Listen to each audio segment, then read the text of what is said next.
home. Jet lagged, but home. And glad to sleep in our own bed, although the beds we slept in were just fine while we were away. But there's just something a little better about your own bed. They say it usually takes about a day per time zone that you cross. And so could be a while before we feel, you know, back to normal. But we're home. And actually, I'm glad to be home. But boy, we had a really good trip. And I don't mean in the tourist way, I mean in the productivity and contribution kind of way. Well, I'm I'm sending out a an update on our trip probably today. If you'd like to be on that mailing list, all you need to do is let me have your email address, and I'll be glad to add you to our address book for our updates.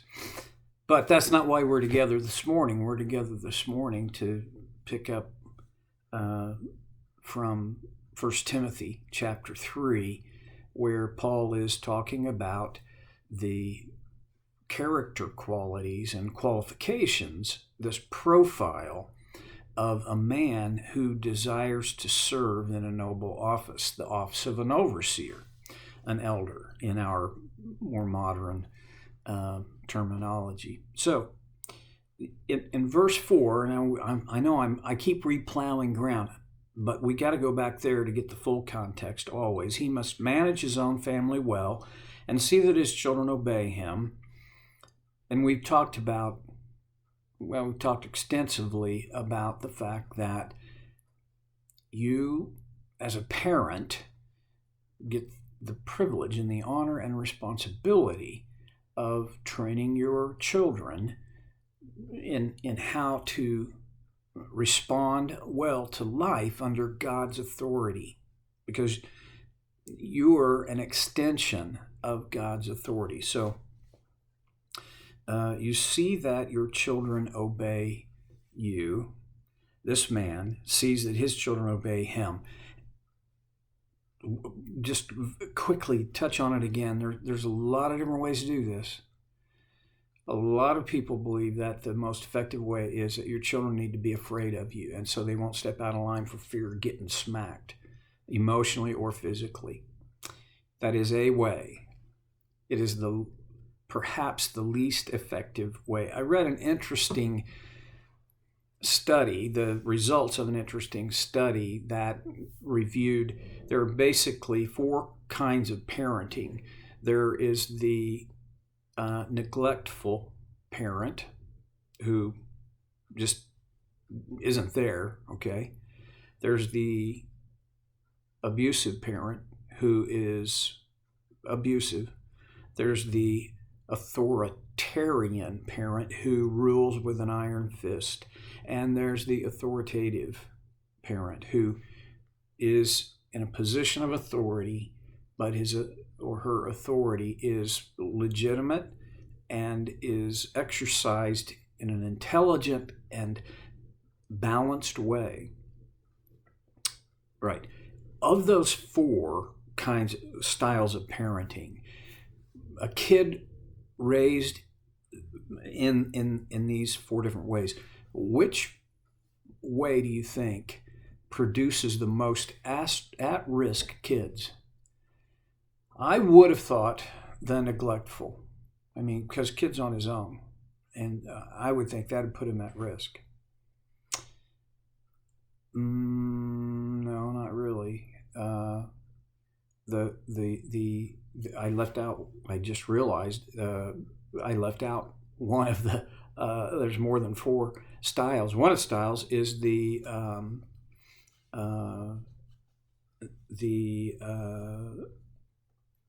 I'd call them prodigal.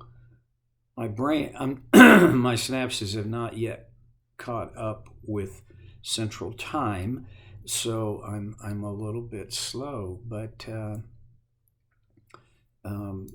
this is the parent who just says anything you want, and So that's a category. I would have thought those kids would be at a highest risk category, but they're not. It's the kids raised in the authoritarian, do it or else. The idea of lay down the law and they better fear you. Those kids, over time, in study after study, wind up being the most at risk. And one of the reasons I think is they as soon in any way that they can, they're going to become their own authority. They're going to push out of that, and they push against it as far as they can, and then they'll get out of it as fast as they can. I don't think that's what Paul's advocating here. I know it's not. When you see to it that your children obey you, well, again, lots of different ways to do that. But look what he goes on to say, and he must do so in a manner worthy of full respect. All of a sudden, we have this filter for how this person, this man, raises his kids in a manner worthy of full respect. Now, I think there are certain, especially in some churches, the culture is such that if your kids if you say jump, they ask how high on the way up.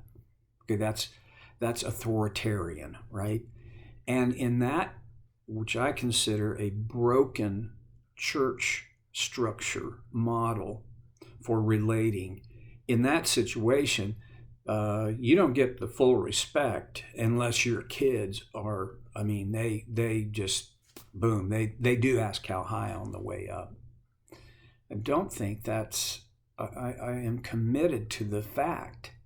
What I see as a fact, that's not what Paul, certainly not what the Holy Spirit is referring to here. A manner that's worthy of full respect, I think, has to do with raising kids in a way that for themselves they choose respect. That's a manner worthy of full respect. You see, you rarely get respect without giving respect. This is true in parenting as well. Now, I just, in my brain just connected. In a permissive parent paradigm, wow, 3 Ps, anything is okay. And some would say, well, I want to respect my kid and let them make their own choices. Okay, that's not, yeah, okay. But see, that's an authoritative parent who says, I respect my kids and I want them to learn how to make their own choices by them paying any consequences associated with a bad choice and reaping the consequences of good choices. I want consequences to do the shaping for my kid. Now, all right, there are certain consequences that for me to be a responsible raising them in a manner worthy of full respect, there are some consequences that I will not permit them to make the choice associated with that consequence. Okay, I'm not going to just let my kid run out into the street willy-nilly. I'm not going to stand by and feed them cash so they can go buy alcohol and drugs. And you understand what I'm saying is, but if I am carefully and wisely letting them grow into progressively more important responsibilities, I'm not going to have to, I really believe, I'm not going to have to keep them from going off the cliff. Are there exceptions? Yeah, there are. I won't deny it. But the general truth is, and it's valid, that when we raise our children in a manner worthy of full respect, they will begin to learn for themselves how to relate to a world of responsibility and opportunity. It's not just one or the other. So I've mentioned this before. Young kids, even young kids, can do things for themselves. I still believe in that mantra. Don't do for a kid what they can do for themselves. Because if you do, you cheat them out of learning how to own the responsibility. And as they grow more mature, they can understand the difference between owning the responsibility and stewarding the responsibility for their life, their choices, their opportunities. A manner that is worthy of full respect. Now, one of the aspects of this, and this is the least noble of all, is I would love to have a sense that when people see my kids, and I kind of do have a little bit of this sense, although I think my wife deserves more of this than I do by far.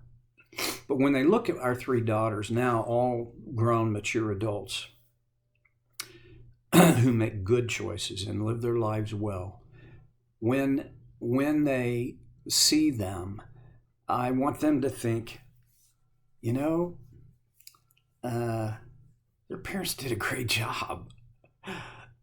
I wonder what they did to help their girls get to this level of understanding. I don't know whether that or how often that happens, but I think this is not because I'm such a great dad. I hope I was a great dad, but my motivation is not so that people will look at my kids and go, "Wow, you must have been great." My motivation is I want my kids to have grown up well so that they can make good choices and reap the benefits, the consequences of making good choices. And they all three overwhelmingly have. So that makes me feel great. But it's not a game of which dad among you is a better dad. That's who we are going to take as an elder. No, back up and look at the bigger picture.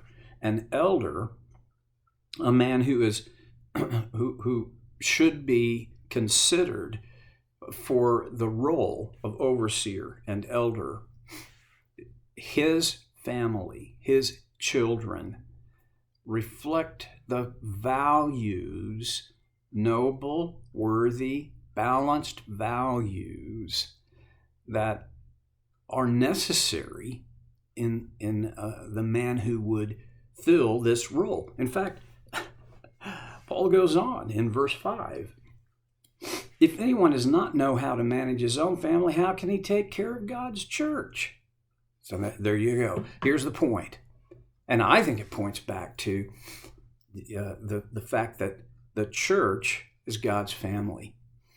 And if a man does not do well with his own family, don't think that he's going to do well with leading the family of God. And often in churches, and not every church is organized with elders, and I'm not even going to get into that, but I will say this. For churches that are organized with elders, sometimes I've observed this happen.